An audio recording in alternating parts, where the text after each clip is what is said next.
Jack Abramoff may be the most notorious and crooked lobbyist of our time. He was at the center of a massive scandal of brazen corruption and influence peddling. As a Republican lobbyist starting in the mid-1990s, he became a master at showering gifts on lawmakers in return for their votes on legislation and tax breaks favorable to his clients. He was so good at it, he took home $20 million a year. Abramoff would provide freebies and gifts, looking for favors for his clients in return. He'd lavish certain congressmen and senators with access to private jets and junkets to the world's great golf destinations like St. Andrews in Scotland, free meals at his own upscale Washington restaurant, and access to the best tickets to all the area's sporting events, including 2 skyboxes at Washington Redskins games. I spent over $1 million a year on tickets to sporting events and concerts and whatnot at all the venues. $1 million? Yeah, yeah. For the best seats? The best seats. But the best way to get a congressional office to do his bidding, he says, was to offer a staffer a job that could triple his salary. When we would become friendly with an office and they were important to us, and the chief of staff was a competent person, I would say, or my staff would say to him or her at some point, you know, when you're done working on the Hill, we'd very much like you to consider coming to work for us. Now, the moment I said that to them, or any of our staff said that to them, that was it. We owned them. And what does that mean? Every request from our office, every request of our clients, everything that we want, they're going to do. And not only that, they're going to think of things we can't think of to do. You're telling me this, the genius of figuring out you could own the office by offering a job to the chief of staff, say, I'm having 2 reactions. One is brilliant, and the other is I'm sick to my stomach. Right, evil. Yeah, terrible. Because it's Shameful. hurting our country. Absolutely, it's the worst thing that could happen. All parts of the system. I was mad at me. I'm not kidding. I was mad at me, Leslie. Look, I did things, and I was involved in the system I should not have been in. I'm ashamed of the fact I was there. The very reason why now I'm speaking about it, and now I'm trying to do something in recompense, is the fact that I thought it was wrong of me to do it. One of the offices he keyed on was that of his good friend, the Majority Leader Tom DeLay, eventually hiring his deputy chief of staff and his press secretary, and going into business with DeLay's chief of staff. Did you own his staff?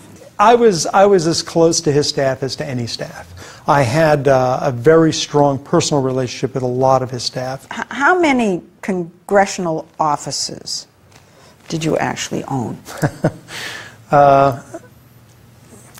We probably had very strong influence in 100 offices at a time. Come on.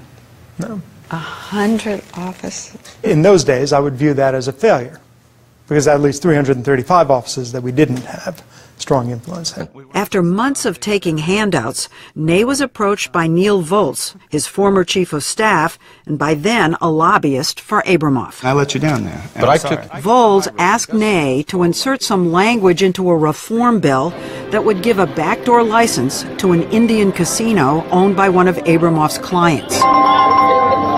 You often hear about lobbyists getting special secret deals for their clients like this.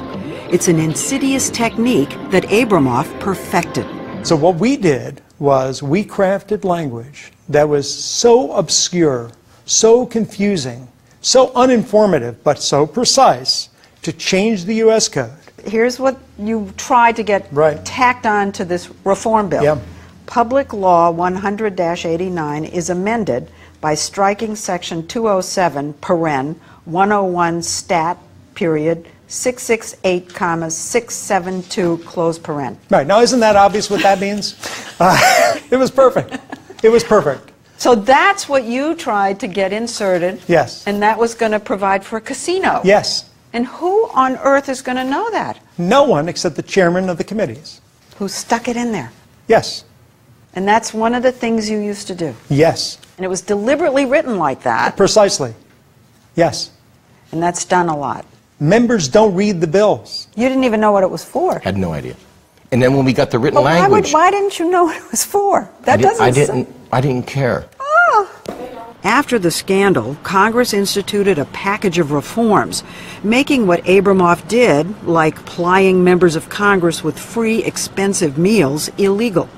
But he doesn't see the new reforms as being very effective. The reform efforts continually are these faux reform efforts where they'll tweak the system. They'll say you can have a meal with a congressman if they're standing up, not sitting down. Is that serious, or are you joking? Oh, no, I'm not joking So it's at all. okay if you pay for lunch as long as you stand up? Well, it's actually worse than that.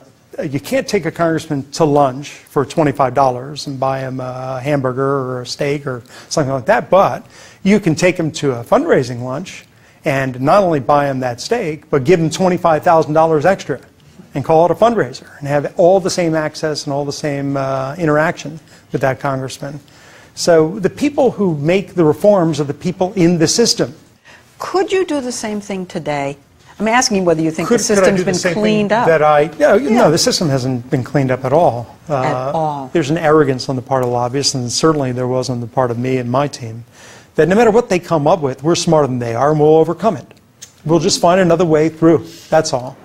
He says the most important thing that needs to be done is to prohibit members of Congress and their staff from ever becoming lobbyists in Washington. If you make the choice to serve the public, with public service, then serve the public, not yourself. When you're done, go home. Washington's a dangerous place. Don't hang around.